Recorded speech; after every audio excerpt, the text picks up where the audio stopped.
رشوت سے پاک معاشرہ ہمارا نصب العین ہو تو ہمیں کیا کرنا چاہیے؟ بہترین انداز میں یہ بات بتانے کے لیے ڈویژنل لیول پر چناب کالج چنیوٹ سے آ رہے ہیں حافظ محمد سمیر ثاقب۔ جلا کے مشعل جاں ہم جنوں صفات چلے،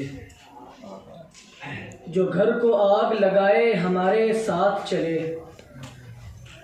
ستون دار پہ رکھتے چلو سروں کے چراغ،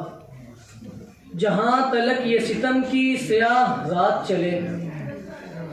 صدر محتشم، میری چشمے تصور سے دیکھیے کہ ایک لقودق صحرا ہے، وہ فقدان آب ہے کہ کانٹوں کی زباں تک سوکھ گئی، شجر سایہ دار کا ذکر کہاں گھاس کی پتی تک نہیں، امید کی کرن کہاں سے پھوٹے سراب تک نہیں، ہر طرف ویرانی ہے، ہر طرف سنسنی ہے، ہر طرف ہیبت ہے، ایک ہو کا عالم ہے، مگر ایسے میں ایک مقام سے ہاؤ ہو کا شور بلند ہو رہا ہے، لالچ و خود غرضی کے ڈونگرے بج رہے ہیں، ناانصافی اور رشوت ستانی کا ننگا ناچ جاری ہے، اور ہوس اقتدار کے درندے ایک لاش کو نوچ رہے ہیں، اور ہم سبھی بے بسی کی تصویر بنے سوچ رہے ہیں کہ یہ لاش کس کی ہے۔ ذرا غور سے دیکھیے جناب صدر، کہیں یہ لاش ہماری قومی غیرت کی لاش تو نہیں، کہیں یہ لاش ہماری حمیت ملی کی لاش تو نہیں، کہیں یہ لاش ہماری شرف انسانی کی لاش تو نہیں۔ دولت، شہرت، قتل، تباہی کیا کیا ہے پہچان نہ پوچھ، آج وفا کے افسانوں کے کتنے ہیں عنوان نہ پوچھ، تپتا سورج، ریت کا دریا، سرخ اجالے، کالی رات، جانے کیسے اس دھرتی پر رہتے ہیں انسان نہ پوچھ،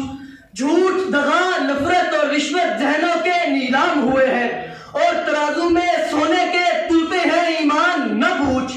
اور ترازو میں سونے کے تلتے ہیں ایمان نہ پوچھ۔ جناب والا کباب، اگر ہمارا نصب العین واقعتاً رشوت سے پاک معاشرہ ہے تو کیا اس ایوان فہم و ادراک میں اتنی ہمت ہے کہ کڑوے کسیلے حقائق سن سکے؟ تمام ادارے محترم، لیکن ان میں چھپی کالی بھیڑوں کا قلع کما کروا سکے گا؟ کیا رشوت خور افسران کا محاسبہ کر سکے گا؟ گناہگاروں کو کٹہرے میں لائے گا یا نشاندہی کرنے والوں کو تختہ دار پہ چڑھائے گا؟ وجہ بے رنگی گلزار کہوں تو کیا ہو، کون ہے کتنا گنہگار کہوں تو کیا ہو، تو نے جو بات سرے بزم نہ سننا چاہی، میں وہی بات سرے دار کہوں تو کیا ہو۔ جناب صدر، میں تو سرے دار بھی یہ کہنے کو تیار ہوں کہ جب تک آپ اداروں کی مقدس گاہوں کو احتساب کے کٹہرے میں نہیں لاتے، رشوت سے پاک معاشرہ قائم نہیں ہو سکتا۔ اگر ہم رشوت سے پاک معاشرے کے قیام میں مخلص ہیں تو ہمیں مکڑی کے جالے جیسے قانون کو مضبوط بنانا ہوگا، پہلے سے موجود محتسب اداروں کو فعال بنانا ہوگا، افسران کی تقرری سیاسی نہیں استحقاقی کرنا ہوگی، مذہبی اور اخلاقی تربیت کو عام کرنا ہوگا،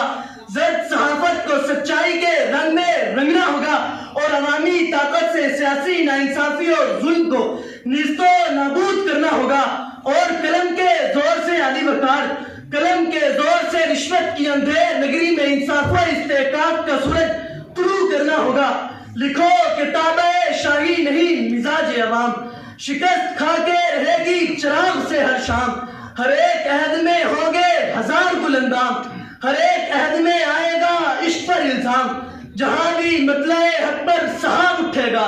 کسی قلم سے کوئی آفتاب اٹھے گا، کسی قلم سے کوئی آفتاب اٹھے گا۔ آپ کی سماعت و تشکیل۔